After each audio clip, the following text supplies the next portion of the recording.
my mid-20s, I made the decision to quit my day job and start my own business, an eco tour operator in particular.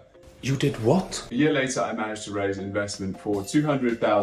Woohoo! It's not a huge investment, but still a really great achievement. And I managed to do this for lots of different reasons, like my skills in sales and marketing, our brand, and just generally the concept itself. But there's one thing that stands behind all of these factors that just doesn't get the credit that it deserves. What is that? Buckets. Let me explain what the fuck I'm talking about. Yeah, that's a good idea. And why I think this is really one of the most important mental models for anyone in business to understand. Don't yeah me, Lois, this is important. My name is Max Sinclair. If you at some point find yourself enjoying watching this video, then please do hit that like button. It's free of charge for you watching, and it makes me so happy. It's a great win every time. So yes, buckets, let's dig into it. All right, let's see what we got here. I managed to raise investment and scale my tour operator and also my agency today that I run, Snowball Creations, thanks to countless small actions. That's true.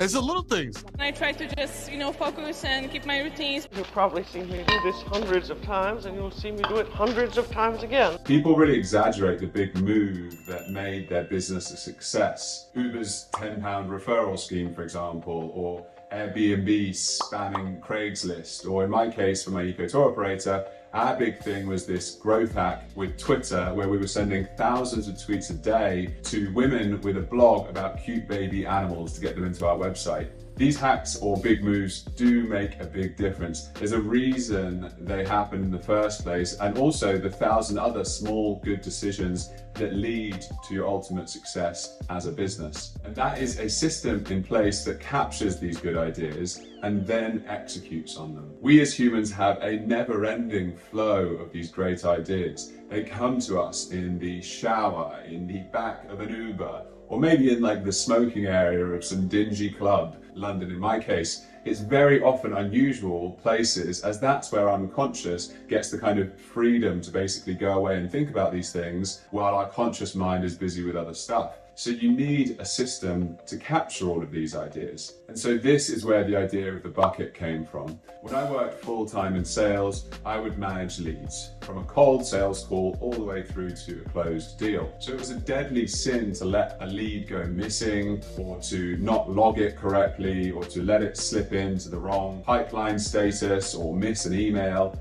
How dare you! Any of these things were not accepted. So I started to imagine it in my head as these buckets. There is a never-ending torrent of ideas and opportunities flowing out of your head. So you need these buckets to capture those ideas. The bucket is the place essentially where you store those ideas, like essentially a to-do list. This is one of the most common examples of where you might put these, or a CRM system in sales, for example. And then it's the piping to get those ideas into that bucket without spilling a drop. This is the mode of capturing those ideas. Your goal is to have as tight a pipe as you possibly can from your brain to that bucket.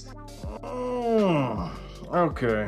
And then have the sturdiest bucket possible without a single hole in sight. I originally went ahead, for example, on the idea of my tour operator because when speaking to one of my friends when we were out for drinks about the idea, he showed an interest in partnering up. But I didn't just let that idea go. I emailed myself a note to speak to him the next day and actually make that happen. The growth hack, for example, which was the key driver in my gaining investment, came out of a digital marketing course that I took with a guy called Vin Clancy, who I might send this video to. He taught me all about this new method, and most people sat there with interested faces, maybe writing notes that they'd never actually used, but they didn't action it. I emailed myself, I took notes, and I actioned this. From there, I put it in place in my startup, and through tons of work and iteration, it helped drive tens of thousands of users to the website for almost no cost. Since then, I've incorporated the same idea into my agency and the team within it as well. I think this is one of the key differentiators between me and other founders. I'm a doer.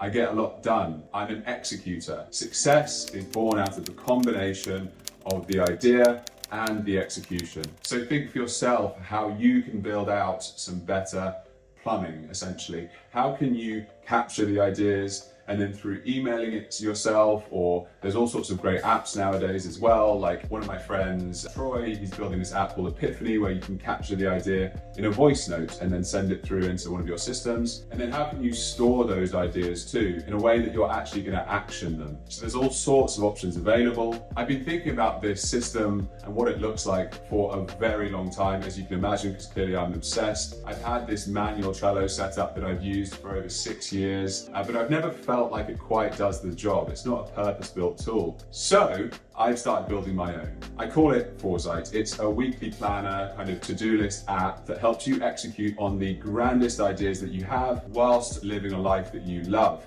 And it's built with the ideas that I talk about in mind. And it is plumbing level 100. It is perfect. It is foolproof. If you're interested in this kind of idea, then I'll leave a link below that you can go to the landing page for it. It's not even launched when I film this video, but maybe it has when you see it. I'm really interested in feedback on it as well. Otherwise, please do leave a comment.